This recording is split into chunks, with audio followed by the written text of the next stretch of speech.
when Albert was going to school, it was always, when we get our degree, it was always a family thing.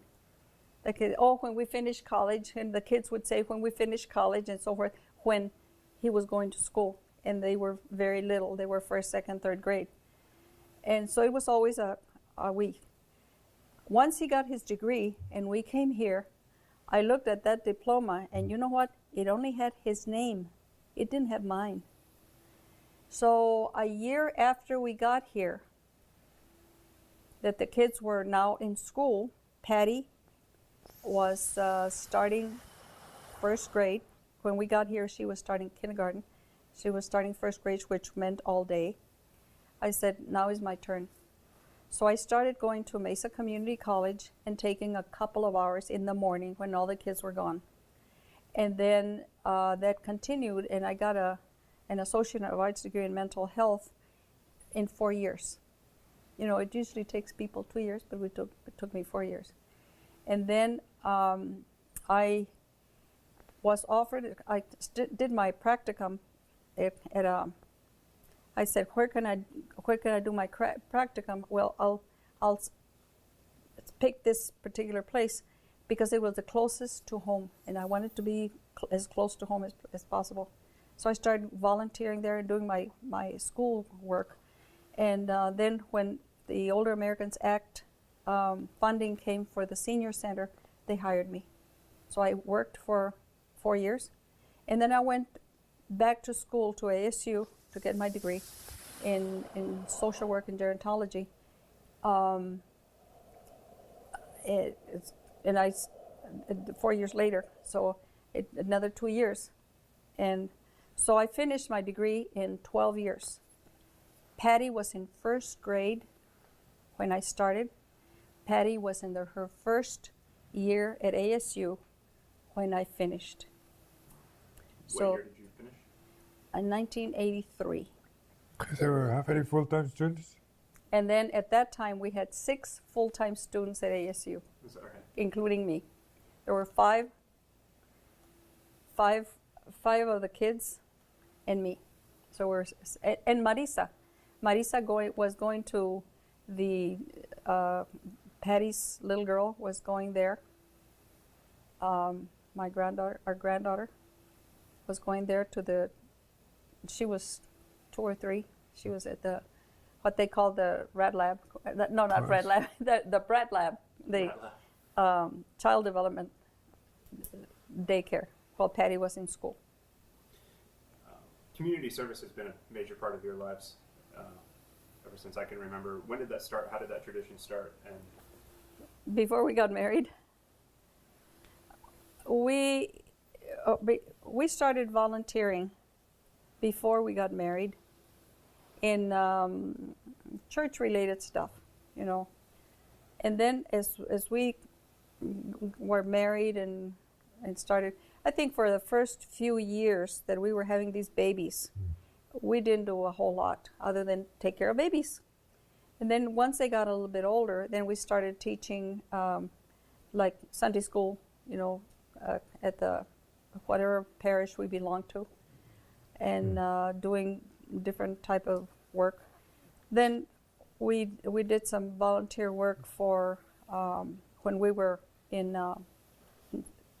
when I was in school with the elderly at nursing homes. We did some visiting there and some programming. I'm good at organizing events, and I used to organize events for the people in nursing homes. He did some volunteer teaching.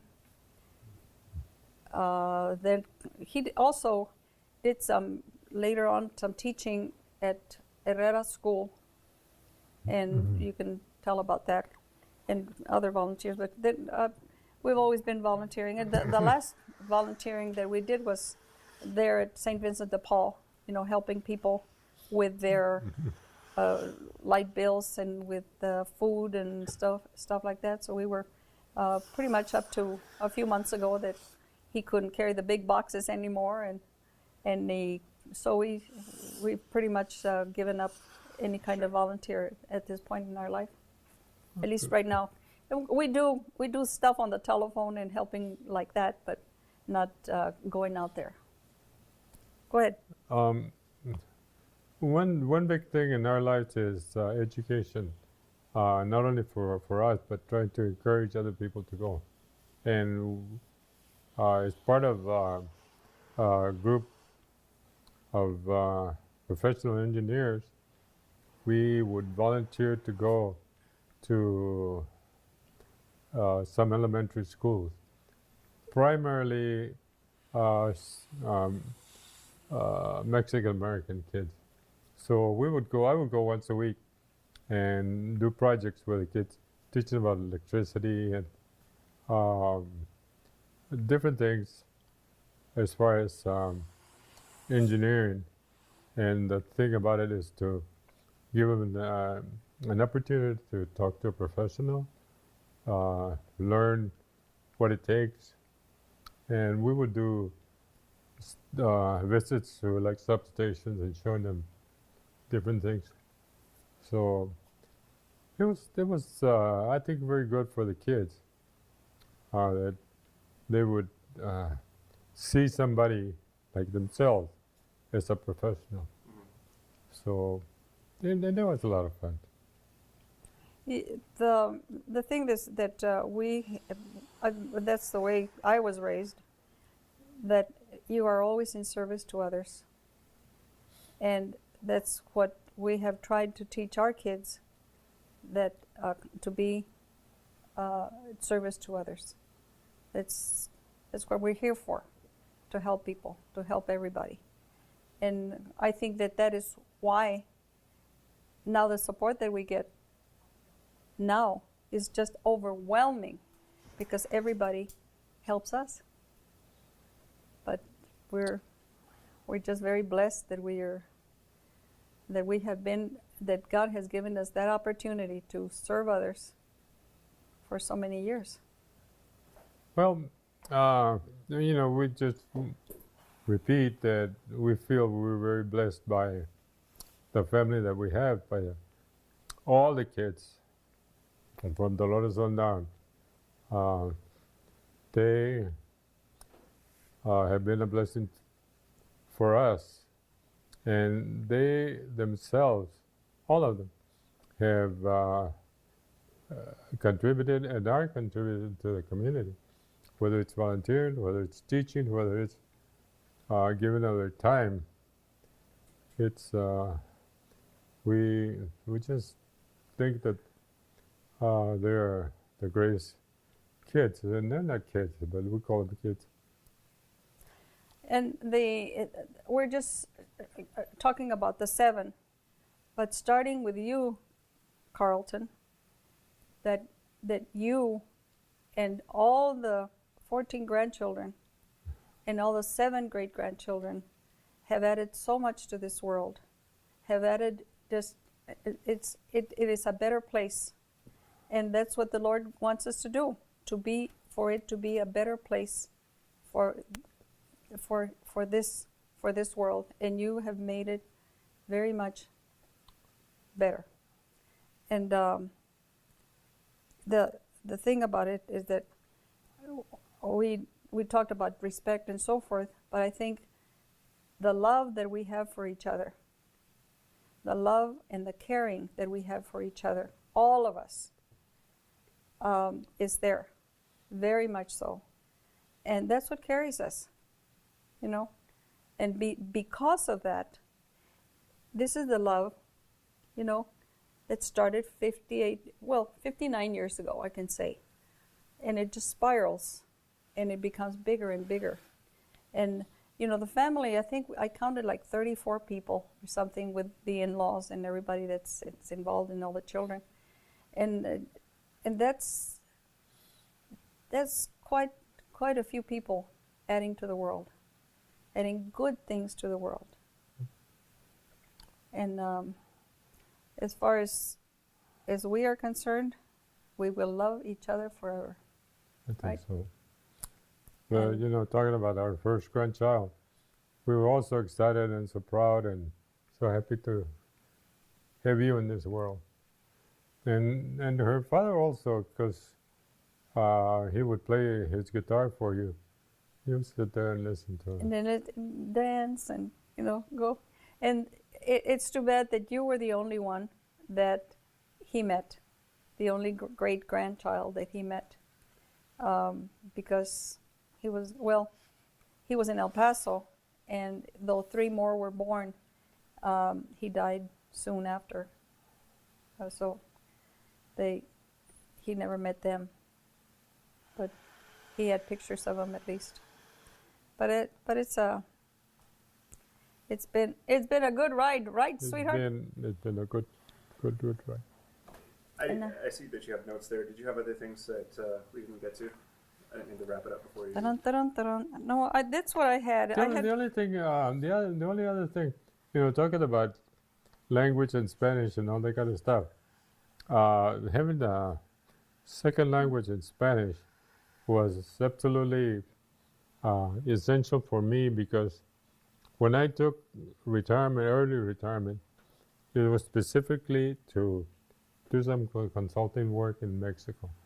So I traveled all over Mexico, and well, not only Mexico, but South America, and then eventually we went to Europe. But Spanish was just something that came in absolutely essential for me. Yeah. So When I was a little kid, somebody came up to me and said, "You speak 2 languages," and I turned around and said, "Doesn't everybody?" No, not everybody speaks 2 languages. But that 2 languages has been a real blessing for us, because we have, like the lady that just called me right now, she only speaks Spanish, and then we have friends like the Brofis that only speak English. We have double friends because we speak 2 languages, and then of course we've got the bilingual ones. But we've been able to do many things because we are bilingual. In many ways, Wello, you speak 3 languages, being an engineer. I mean, that is. I have an engineer friend who I can't understand a word he says when he talks about what he's doing. Literally can't understand a word he's saying. So how did you? This is a language I'm guessing you learned in English. How did you transcribe that, or how did you translate that into Spanish? That was one of the hard things, that I had to learn all the technical words, the technical phrases, from English into Spanish. And what was interesting is that, of course, at the beginning, I've always had been able to speak Spanish, but not regularly. So when I started going over there, I was halting and all that kind of stuff. And of course, as soon as I would open my mouth, they knew where I was from. And later, as time went on, they couldn't quite place me where in Mexico I was from. So it was very interesting, because I was there several times that he was in different countries. He would pick up the accent of that country and speak in that accent. So it was very interesting. And you have the different, like the Bostonians speak different than what we do, and he would go into that mode, over there in Mexico or South America. And so he's very talented in that area. What countries did you go to? Mexico, Peru, Chile, Brazil. I'm missing one. Suriname, Colombia, in Latin America. Did you also do some consulting work in Europe? Yes, for an American company. Okay. So I went to Austria, the Netherlands, France. Something so. You went several times too. Yeah. Several times. Anyway, so it's been a kick. It was really. That's the other thing that we would tell people, young people, about in education, is that it opens up a lot of doors, and you have opportunities to do all kinds of things, which is neat. Yeah, and that's, I think that's why the good Lord was giving us a 2x4 when He said, go to school. Because He was going to, hopefully because of that, we were able to give our children an opportunity to go to school, to do something else. And they can choose to do whatever they want. And we've never been into money, so it's not a matter of making money. It's a matter of fulfilling the life that you should be having, and not necessarily to make money. Some of them are making money, some of them are not so, but everybody is in the right place. And one of the things that we didn't talk about was our summer vacations. The summer vacations were non-existent when we first got here. First of all, in El Paso, we never took a vacation, us or the children or anybody. But then when we came here, the first vacation we took was back to El Paso to see my mother. Then the back over here, the following year we went to Disneyland. Oh, there was a big treat. Then we had little vacations here, but we didn't really have vacations. We couldn't afford them. And then came Austria. 10 years ago, we were able to save enough money to have all of them go to Austria with us, and their spouses. So there were 11 of us that went to Austria, and we had the best time. I have never, oh my gosh, it was wonderful. We went to Salzburg, stayed a week, rented apartments, not a hotel, some apartments. We celebrated Arthur's 40th birthday over there.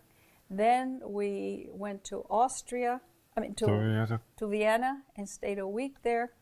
And everybody went their own merry way and so forth, but we went to different places together. Like in Salzburg, we went to do the touristy thing, the Sound of Music tour, and we went all together. Then in Austria, we all went to a concert together. But everybody, we were staying in the same, apartments, but apartment house, but everybody would go wherever they wanted, and we'd get together and have dinner together. But it was just so much fun. And there was I think a vacation of a lifetime. No grandchildren were invited, or great grandchildren. No, at the time we didn't have great grandchildren, but only our kids, their spouses, and us. And, oh, that was the best trip ever. And we have many memories, and that is what we have left our children, because there's no money to be left, but we have given them memories and continue to give them memories. And their education. Correct. All right. Thank you very much. No, thank you. Quítate esa cosa. The last thing we need to do is kiss each other. So get that. Did you get it? No, I'll try it one more time. Oh, I don't mind. Did you get it? Because we can do it again.